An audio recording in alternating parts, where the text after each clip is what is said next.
what in my experience right now is non-dualistic, right? That kind of open inquiry where you're not going to just bind yourself back into thoughts, it can be really powerful.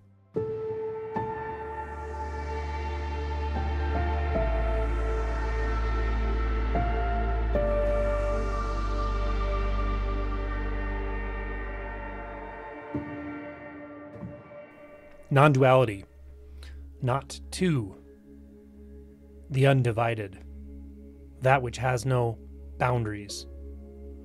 Non-duality is not hard to comprehend conceptually. The idea that there is, or that there are no boundaries in experience or in the world is not really that hard to get your head around. It may be hard to imagine, or maybe for some people it's not too hard to imagine. But none of that is realizing non-duality. The realization of non-duality is radically different than a conceptual understanding.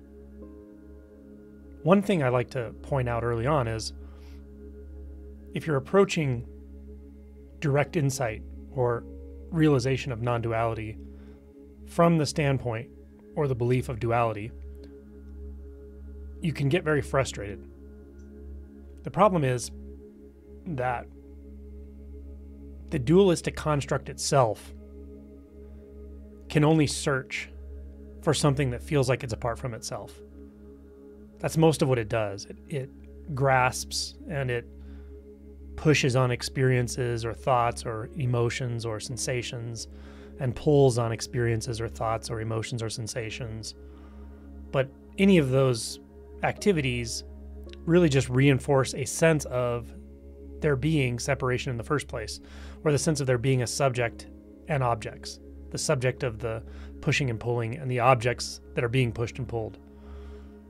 So there is a bit of a catch-22 with this, and I find a lot of people get stuck here, especially when they try to do it too early, because it sounds cool, it sounds fun to experience no boundaries, or maybe you've had a taste of it with some psychedelic experience or mystical experience, and you think, well, I'd like to have that all the time, so let me just try to dissolve the duality. Let me just try to dissolve the dualistic construct.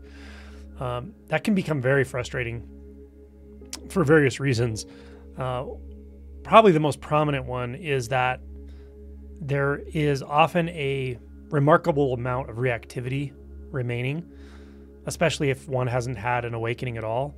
There's a tremendous amount of reactivity that is so ingrained in what we take ourselves to be, in our sense of self, in our sense of the doer and the one that wants it to be this way or that way, that we just totally overlook it.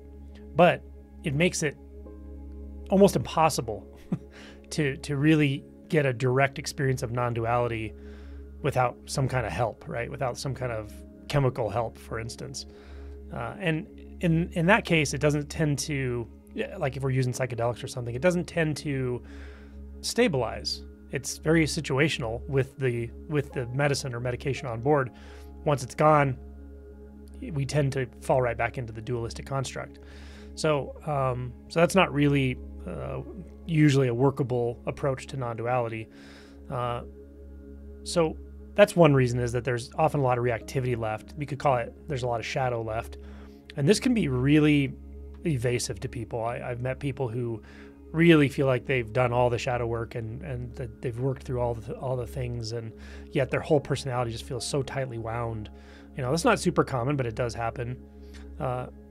Even people who have done a good amount of shadow work, real authentic shadow work, therapy, and so forth, are often very surprised in deeper realization by the material that's still remaining, the really deep stuff, the existential terror, the buried rage, even shame, things like that. They tend to be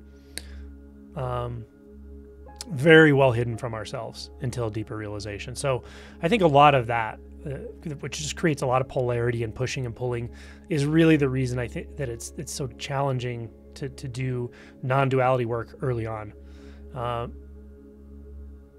All of that reactivity, again, it feels like who you are. It already feels dualistic. The experience of dualistic life, the experience of being you, is profoundly dualistic often. And it's really hard to see outside of that because you're looking from it.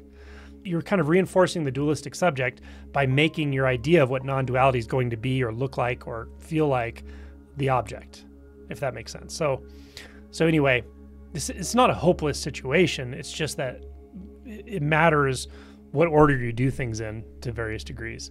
That's why I often point people back to First Awakening when it doesn't really seem like they've had a shift, even if they have understanding of deeper stages of realization. They may use the terminology and so forth, but if they haven't had that initial shift, it doesn't matter. So that's the first part of what I want to say. The second part is, if you really get what I just said, if that really resonates with you, that the sense of being you is inherently dualistic, and the sense of seeking anything, including a non-dual state or non-dual realization, is inherently dualistic. If that really resonates with you and it's just obvious, that's a good thing. If it's not obvious, then there's probably a lot of work to do. But if it is obvious, that's a good thing because you at least are in tune with the problem itself. You see the issue and you have some direct, almost certainly some direct experience, some direct insight to even know that, to see clearly what I'm saying.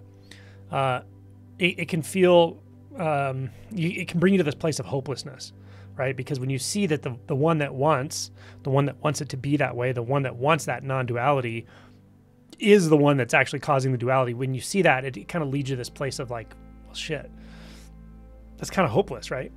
And that's not bad. That's part of the shadow stuff I was talking about, really feeling into hopelessness and digesting it and acclimatizing to it, because it's in all of us. The feeling of hopelessness. There's also the avoidance and fear of the feeling of hopelessness.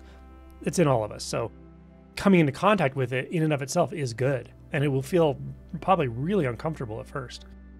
That's part of it. Another part of it is, again, if you resonate with what I'm saying here, then it gives you sort of other options. These are sort of nuanced and subtle approaches, but they're important. And it can be things like, seeing that I'm already looking from a dualistic construct, what in my experience right now is non-dualistic, right? That kind of open inquiry where you're not going to just bind yourself back into thoughts, it can be really powerful. Before you're at that stage where you really get what open inquiry feels like, when you get the sense of presence, you get what the sense of presence really is instinctually and immediately through awakening, then it's much easier to do this, where you can really ask the question, okay, acknowledging that this is a dualistic experience, that the self is a dualistic experience, that everything I've ever wanted is essentially reinforcing duality, the illusion of duality, the illusion of a separate self. Acknowledging all of that, there's a natural curiosity that arises, and it asks, what is it that's already non-dualistic? What is it that already does not have more than one side? What is it that doesn't exist on a side? What is it that doesn't know inside from outside, right? These kinds of orientations can be really good when you start to look into your experience and understand, when you ask these questions, the only place I want you to investigate is the sense fields, because that's where it's going to clarify, right? Because the sense fields are already non-dualistic, which is kind of the third part of this, that if you have a strong sense of duality that needs to be fixed or broken down or deconstructed or destroyed or something, then it's probably reasonably foreign experientially. There's a non-dualistic experience that's very natural. It's here right now, all the time.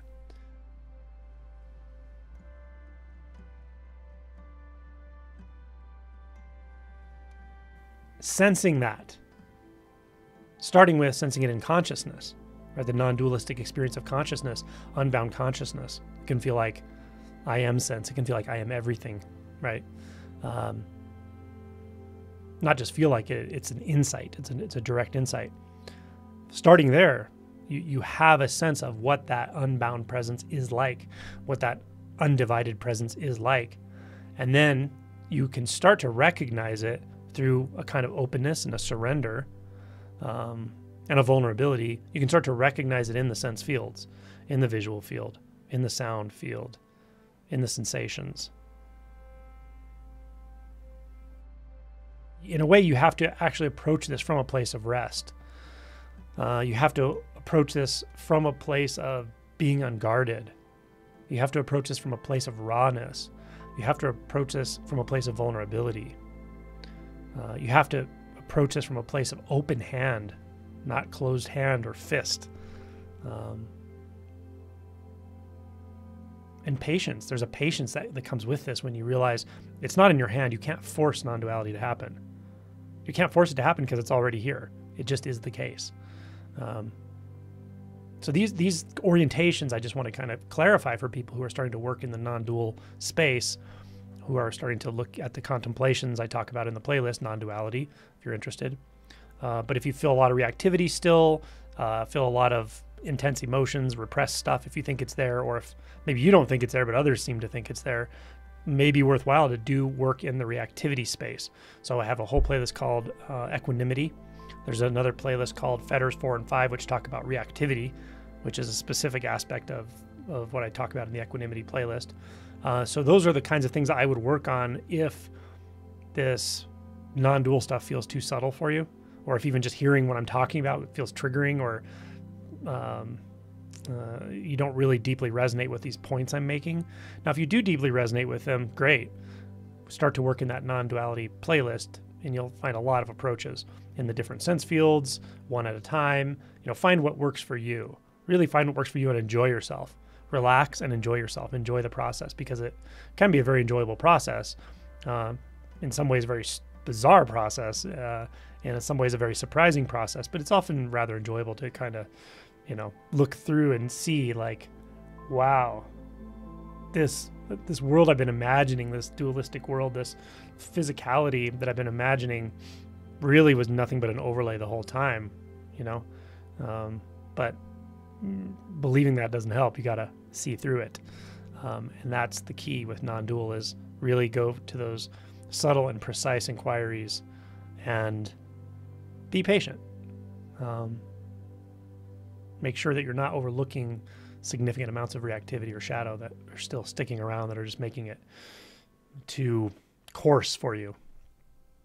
Let me know if that's helpful.